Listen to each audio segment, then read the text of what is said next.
আসসালামু আলাইকুম গাইস, আশা করি সবাই ভালো আছেন। তো আল্লাহর রহমতে আমি অনেক ভালো আছি। তো বরাবরের মতো আমি আমার ইনকিউবেটারে আবার ডিম বসিয়ে দিতেছি। 350 পিস ডিম এনেছি এবার।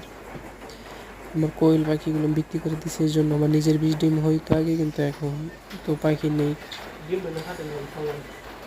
তো এর কারণে আমার কিনে আনা ডিমগুলো একটা ইজি করতে যে ডিম একটা ভেঙে ফেলছি। তো সবাই দোয়া করবেন যেন কোয়েলের ডিমগুলো সবগুলো ফুটে বেরোয়। দোয়া করবেন যেন মহান আল্লাহ পাক আমার খামারে বারাক্কা দান করে, নেক হায়াত হালাল পথে রুজি করার তৌফিক দেয়। সবাই আমার জন্য দোয়া করবেন। আসসালামু আলাইকুম।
বন্ধ কর।